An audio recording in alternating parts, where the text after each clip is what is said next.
कहानी है जो मैं इस कहानी को अपने भजन के माध्यम से आपको सुना रही हूँ। एक खान साहब थे। वो एक पनवाड़ी की दुकान में रोज पान खाने जाया करते थे।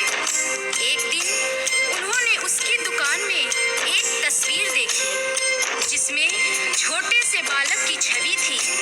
वो खान साहब उस बालक की तस्वीर देखकर पनवाड़ी से कहते हैं कि बालक तो बहुत ही सुंदर है।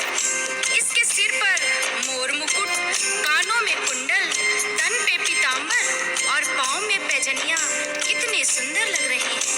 लेकिन बस एक ही कमी है कि ये जिस जमीन पर खड़ा है वो खुरदरी है और इसके पाँव में जूते भी नहीं हैं।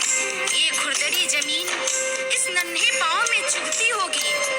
ये बात सुनकर पनवाड़ी ने उससे कह दिया कि तो तुम ही ले आओ इसके जूते और उसे पहना दो। बात खान साहब को लग गई।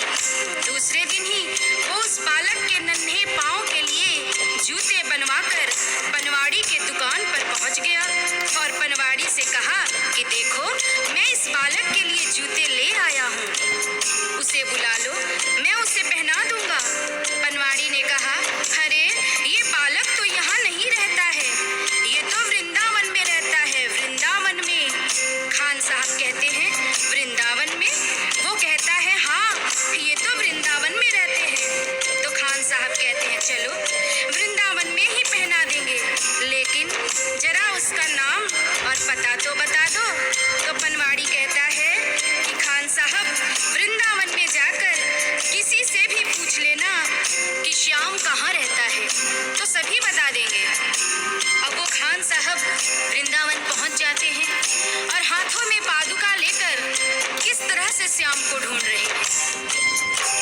बताओ कहाँ मिलेगा श्याम, बताओ कहाँ मिलेगा श्याम, बताओ कहाँ मिलेगा श्याम, बताओ कहाँ मिलेगा श्याम। चरण पादुका लेकर सबसे, चरण पादुका लेकर सबसे पूछ रहे रस खान, बताओ कहाँ मिलेगा श्याम, बताओ कहाँ मिलेगा श्याम। वृंदावन में चूंकि श्याम के नाम से उस बालक को कोई जानता नहीं था और वो कई दिनों से उसे ढूंढते ढूंढते परेशान हो गए।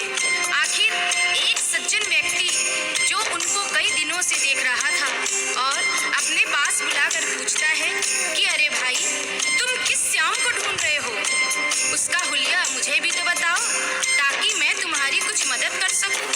तो खान साहब श्याम के रूप का वर्णन करते हैं, सुनिएगा। वो नन्हा सा बालक है, सांवली सी सूरत है, बाल घुंघराले उसके, पहनता मोर मुकुट है, बाल घुंघराले उसके, पहनता मोर मुकुट है, नैन उसके कजरारे, हाथ नन्हे से प्यारे, बांधे पैजनिया पग में, बड़े दिलकश है नजारे, बांधे पैजनिया पग में, बड़े दिलकश है नजारे। घायल कर देती है दिल को, घायल कर देती है दिल को, उसकी एक मुस्कान, बताओ कहाँ मिलेगा श्याम, बताओ कहाँ मिलेगा श्याम। श्याम की जो छवि खान साहब उस सज्जन को बताते हैं, उसे सुनकर वो सज्जन को पता चल जाता है कि ये खान साहब किसे ढूंढ रहे हैं और वो उसे समझाते हैं। समझ में आया जिसका पता तू पूछ रहा है, वो है बांके बिहारी जिसे तू ढूंढ रहा है, वो है बांके बिहारी जिसे तू ढूंढ रहा है। कहीं वो श्याम कुहाता, कहीं वो कृष्ण मुरारी,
लगा करके सीने से बहुत ही प्यार लुटाया, लगा करके सीने से बहुत ही प्यार लुटाया।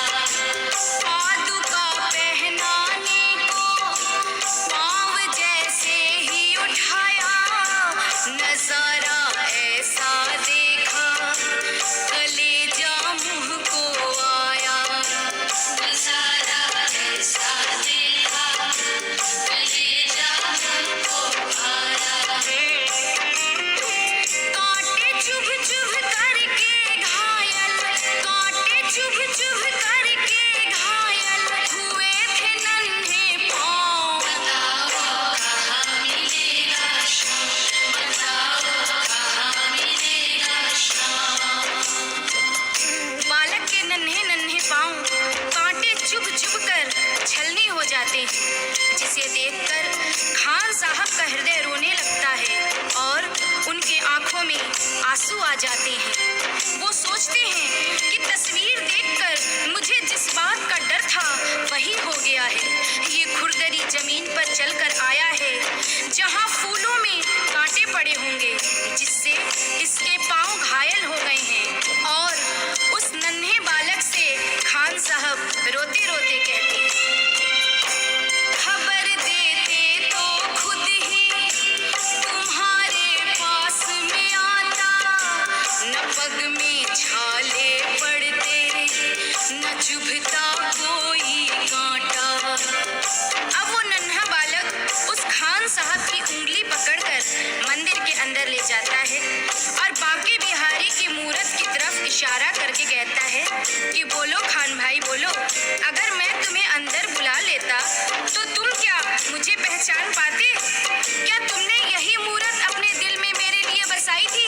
क्या तुम मुझे पहचान पाते?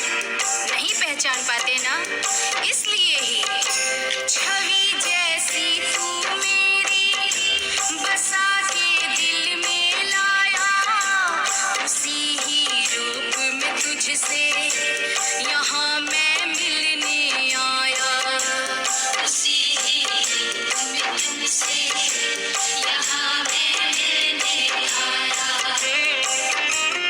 गोकुल से मैं पैदल आया, गोकुल से मैं पैदल आया, तेरे लिए ब्रज धाम। बताओ कहाँ मिलेगा शाम, बताओ कहाँ मिलेगा शाम। ये कटु सत्य है। गीता, रामायण, महाभारत कहीं भी पढ़ लीजिए, भगवान को हम जिस रूप में देखते हैं उसी रूप में वो हमें दर्शन देते हैं। जैसे कि द्रौपदी ने कृष्ण से कहा कि तुमने मेरा चीर बढ़ाने में इतनी देरी क्यों की, तो कृष्ण ने कहा कि दोष मेरा नहीं है द्रौपदी, दोष तुम्हारा है। द्रौपदी,